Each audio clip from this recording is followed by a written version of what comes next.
રીમ fit and dance સ્ટુડિયોના owner Rimple જરીવાલાએ સુરતના વનિતા વિશ્રામ શિવગૌરી હોલમાં કાર્યક્રમ રીમ એફડીએસ સેશન 4 યોજ્યો, જેમાં સુરતના ઉભરતા ચિતારાઓએ પરફોર્મન્સ આપી અને લોકોને કર્યા મંત્રમુગ્ધ.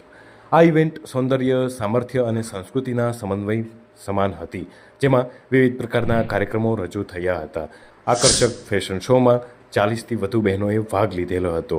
ઝીલાવતા મોડર્ન ડાન્સ અને યોગા ડાન્સ પરફોર્મન્સ, 60થી વધુ બાળકોના અલગ અલગ ડાન્સ અને ભારતીય સંસ્કૃતિને પ્રતિબિંબિત કરતા સાંસ્કૃતિક નૃત્યો, જેમાં દ્રૌપદી વસ્ત્રાહરણ કૃતિ, ઓપરેશન સિંદૂરને પ્રોત્સાહિત કરવા છાવા સ્ટાઇલ કૃતિ. દરેક કાર્યક્રમમાં વિવિધ વયના અને પૃષ્ઠભૂમિના પ્રતિભાશાળી ભાગ લેનારાઓએ મંચ પર પોતાનું શ્રેષ્ઠ પરફોર્મન્સ કર્યું હતું અને દર્શકોના હૃદય જીત્યા હતા. રિમ્પલ જરીવાલા, જેમણે રીમ એફડીએસને એક માત્ર ઇવેન્ટ નહીં પણ એક પ્લેટફોર્મ તરીકે વિકસાવ્યું છે, જ્યાં ટેલેન્ટને ઓળખ મળે, અને તેમના દ્રઢ નેતૃત્વ અને ક્રિએટિવ દ્રષ્ટિકોણના કારણે આ ચોથો સિઝન પણ વિશિષ્ટ ઊંચાઈએ પહોંચ્યો હતો. આ કાર્યક્રમમાં જાણીતા પ્રસિદ્ધ મહિલા હિના ગેહાની ઉપસ્થિત રહ્યા હતા. પ્રસિદ્ધ ગરબા કિંગ ચેતન તિવારી અને નવી ફિલ્મ બેલાના નિર્દેશક અમિત ઠક્કર, સામાજિક કાર્યકર ચેતનાબેન શાહ, ભાગળ વિસ્તારના પચ્ચીગર જ્વેલર્સ હિરેનભાઈ પચ્ચીગર સહિતના મહેમાનો ઉપસ્થિત રહ્યા હતા. મારું નામ હિના દેવમુરારી છે. હું મેકઅપ આર્ટિસ્ટ છું અને રીમ ફિટનેસ જે રિમ્પલબેને આ ઓર્ગેનાઇઝર કરેલું છે, ખૂબ જ સરસ આયોજન છે એમનું. અને ફેશન શો પણ આની અંદર છે. નાના નાના કિડ્સને પણ એ લોકો ખૂબ સારું એવું શીખવાડે છે, ટ્રેનિંગ આપે છે, ડાન્સ કરાવડાવે છે. ખૂબ જ સારું એનું આયોજન છે.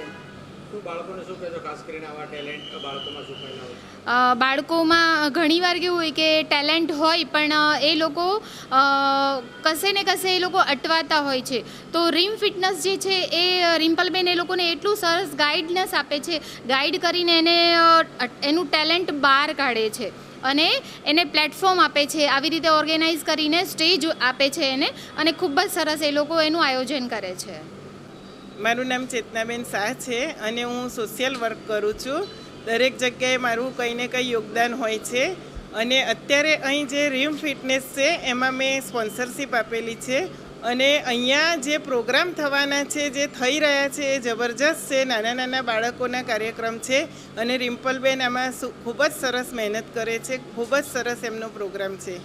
નાના નાના ભૂલકાઓને કેવી તૈયારી કરી હતી અને શું કહેશો, આ ભૂલકાને એક પ્લેટફોર્મ આપીને કેવું લાગે છે? ખૂબ જ સરસ. એ લોકો એટલા ફાઇન તૈયાર થયા છે. મેં જોયું ને અત્યારે કે ખૂબ જ સરસ એ લોકોના ડ્રેસિંગ છે.